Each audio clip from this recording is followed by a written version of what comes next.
Shalom, give our praises and glory to Yahweh, but Shemi Hashab, Shalom Kakadash. The bonus to the apostles of GMS and Shalom to all the faithful men that's doing this work.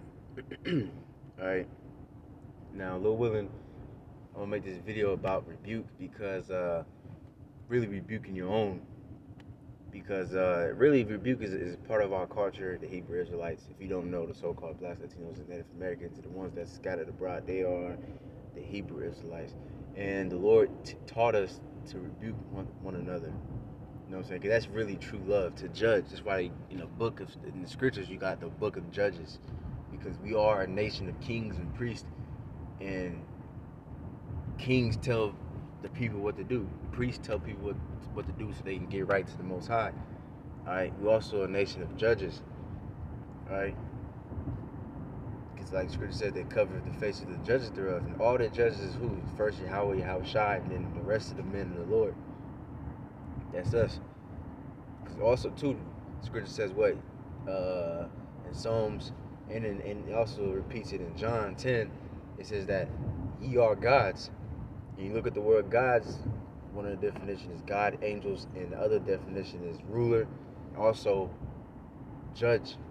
So we are gods, so judging is a part of that. Alright, so I want to speak on that a little bit. Because we just made a video, me and the brothers, we just made our little Friday video, and we mentioned about real quick about the rebuking, you know what I mean, and how pretty much, because me and the other brother, we talked about pretty much how he came to the truth. You know, he heard from different camps, but then one of the members of GMS rebuked him, and he got right, and then same thing happened to me too. I wasn't hard in that Christianity shit, and then the first time I heard about the Israelite things was from IUIC, but it never clicked with me because they was on that law. He was just so, he ain't said nothing else. Everything that nigga said was nothing but the law. He didn't tell me the name of the Lord. He didn't tell me nothing else. Nothing about faith, nothing.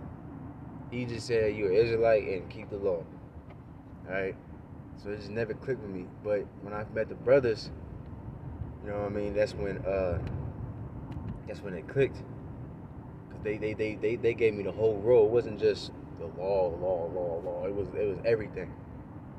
And they rebuked me, hard because I came against it. You know what I mean? I wasn't like scoffing or nothing, but I was coming up against it because my mindset was I was gonna go up there because I was hard in that Christianity shit, and I used to want to be a evangelist where I could just go to different countries and teach, the gospel of Jesus. You know what I'm saying? So I thought that I was gonna go up to them and teach them, but you know what I mean? It was the exact opposite happened. And they rebuked me hard. And the elder brother was explaining it, saying like, man, after we was arguing, you know what I mean, he got a headache and shit. But I came right back out. I think probably 2 weeks after that. You know what I mean? And I was like, hey, I don't eat pork no more. It started slow. I still had dreads and shit, but eventually, came with the brothers. You know what I mean? But we was talking about that too at the video, pretty much rebuking, that's love, you know what I mean? And I'm gonna get this scripture real quick. That's true love, because hey, like the elder said, if those brothers didn't rebuke me, then I wouldn't be here doing this truth. If they would have just been like, oh, let's agree to disagree, then I would still been in that Christianity bullshit. But they had to give me the whole full breakdown. All right, let me see.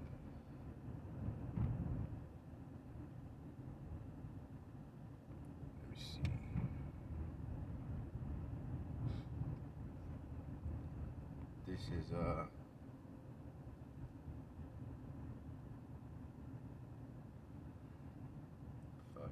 it's like it. Put E.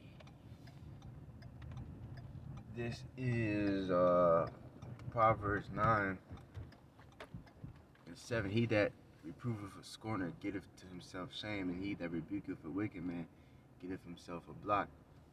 It says, reprove not a scorner, lest he hate thee. Alright, rebuke a wise man, and he will love thee. Alright, so that's the thing. You gotta, like he said, rebuke a wise man, and he shall love thee. Because a wise man, you know what I mean, no matter how much it hurt or any of that, he's still gonna listen to your rebuke. You know what I mean? He's gonna listen to your rebuke and he's gonna love you for that. Because that saved me, you know, I say save myself. But that saved me, you know what I mean? For at least for them. I mean, of course I'm not saved, you know what I mean, right now, because I'm still in my captivity, but that saved me from the path that I was on, you know, alone and as long as I continue in this, I should be good. You know what I mean? So this truth is able to save souls. And sometimes you gotta rebuke people in a hard manner.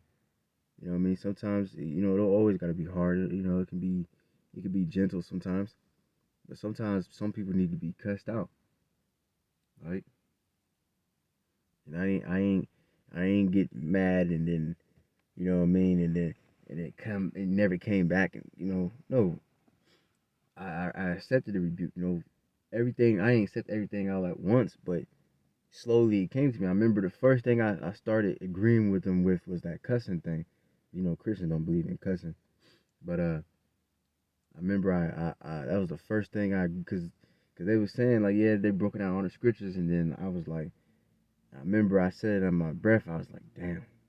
And it was just crazy. That still moved me because it's like, cause when I was a Christian, like I for real, I stopped cussing. I was serious about that shit. You know what I mean? And then it's just crazy how easy that they woke me up to that part. When they said, you know, they brought out a few scriptures, and I just said it in my breath. I was like, damn. You know what I mean? It was just crazy. I don't think it even hit me at that time. Like I just fucking cussed again. You know what I mean? 'Cause that's a stumbling block to these people. They thinking cussing is a sin and shit. You know what I mean? But you know, and then it evolved to other things like the pork and all these other different things. All right. Now it says give instruction to a wise man, he will be yet wiser. Okay, teach a just man, and he will increase in learning. But like the scripture says in Sirach, if you teach somebody, if you bring wisdom to a fool, the only thing he's gonna do is cast his word behind him. But a wise man, he's gonna add on to it. He's gonna commend it, which means he's gonna praise it, like, oh yeah, Khan, beautiful, and he's gonna add on to it by bringing out a scripture or bringing out a point. You know what I mean? That's how we should be. But these people today are soft. They get offended. You know what I mean? And then they get all hurt, and then they get mad. Sometimes they want to fucking kill you. Sometimes they don't know what to do. They don't know what to say, so they resort to making fun of you and shit instead of getting the scriptures. All right. This is Psalms 141 and 4. Well, let me start at 5. Let the righteous smite me; it shall be a kindness, and let him reprove me, which means to correct or rebuke. All right. It shall be an excellent oil, which shall not break my head, for yet my prayer also shall be in their calamities. So yeah, so it's not gonna break your head, man. It's not gonna kill you. You know, I mean, if you don't listen to the words of the prophets, then that's gonna kill you. But if you listen to the words of the prophets, yes, it's gonna hurt. Sometimes it's gonna, you know, you're gonna get cut, but it's not gonna hurt. It's not you be alright, bro. If you just listen to the words, then you gonna be alright. All right. This is Sirach 19 and 10. It says, if thou hast heard a word, let it die with thee. And be bold, it will not burst thee. See? So somebody might come to you and come to you straight raw and just cuss your ass out. You know, you might not like the way it sounds, but you gotta admit, like, okay, you right about that. You know, I'm wrong about this, so I gotta take that correction. You know what I mean? Shit at my gym. You know what I mean? There was this guy, me and my friend was sparring and shit, and this guy that been he been fighting. He got way more fights than me. And he came up to us, and then he just came raw. He was like, man, y'all, you know, he was just like pretty much cussing us out. And this guy, I honestly don't fucking like this nigga. Like he got a proud spirit on him. He's annoying. You know what I mean? He got that spirit, like he just puts himself in authority. I really don't like that nigga, but and you know, I ain't like the way he said it to me, but I couldn't say nothing. All I had to say was like, right, you right. You know what I mean? Because if he was right, he was right. I couldn't get emotional. I wanted to like, nigga, fuck you. I don't. Why you talking to me? Because you know that's just, I hate him for other reasons. You know what I mean? But I couldn't. You know, I had to accept like, shit, you right. You know what I mean? Like, shit, I was doing this wrong. You know, and I took the rebuke, no matter how much it made me feel. I didn't talk back. You know what I mean? Even though I hate him for other reasons. You know what I mean? I don't like even being around that nigga. You know what I mean? But I took the rebuke. All right. Now, and same thing for the truth. You know, a brother might say something to you. He might not like. He might be tired of your shit and say something to you wrong and aggressive. Or even if he say it gentle, sometimes that even that can still hurt. You know what I mean? Nobody really wants to hear, you know, that you're doing it wrong or whatever the case is. But it's just something that we all need to hear. All right. Because that's a true friend anyway. A true friend gonna tell you. A true friend ain't gonna lie to you and be like, oh yeah, yeah. You gonna go up to them and ask them, well, how was this? How was that? And they gonna be like, yeah, it was good. But no, a true friend gonna tell you, like, hey man, you doing this wrong. You get this right. Why? Because he actually cared for you. He wanted to actually you to to prosper. If everybody lying to you and shit, then eventually you gonna find out. All right. It says It says, a fool travaileth with a word as a woman in labor of a child, as an arrow that sticketh in a man's thigh, so is a word within a fool's belly. See? So a fool, he gonna be hurt. You gonna be cussed out by the prophets. You gonna be thinking about that all day. The prophets of the Lord is gonna cut you in the scriptures, and then you gonna be looking all, damn man, I look stupid in front of my congregation. Oh, man. You know, that's why those men, those wicked men killed Stephen. Because it says that they was cut to the heart. Even because you read the account, it says that his face appeared as an angel. Even after all that, they still killed him. They didn't think like, well, hold on, his face is glowing, his face is shining. Let me chill the fuck out. This is obviously the man of the Lord. No, even after that, they still wanted to kill him. Same thing with Yahweh Shai. People were literally seeing Yahweh Shai do miracles, and they still, regardless of what they seen, they still wanted to kill him. You know what I mean? Look at the scribes and the Pharisees. You know they was hurt, man. They was thinking of many different ways to kill Yahweh Shai. Because that word was in them, and they was just, it went down to the core, went down to the bone and the marrow, like the scripture says. The word is quick and powerful, going to the deepest parts of your fucking, to your existence, man. It's cutting your fucking soul, man. All right, that's how powerful this word is. All right,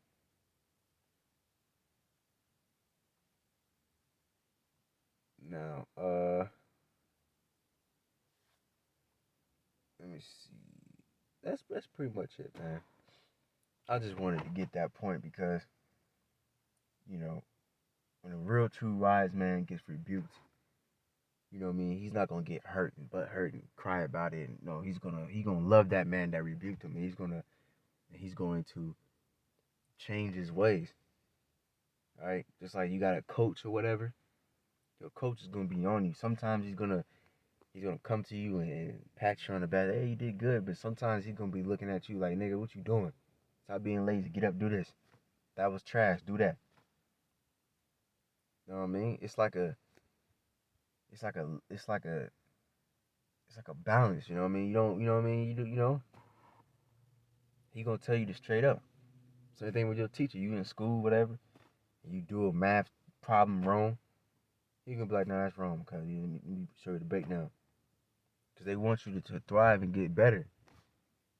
Alright? That's what a true friend does.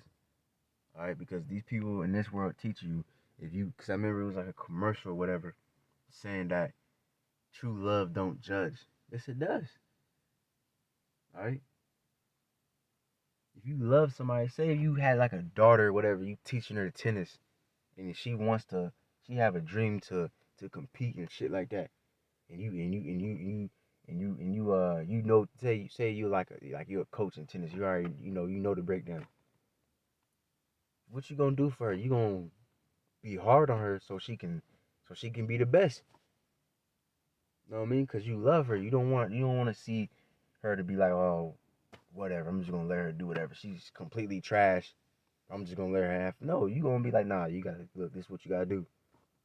You gotta be hard on her or him, whatever you teaching your son football, whatever. Because, like, come on, man.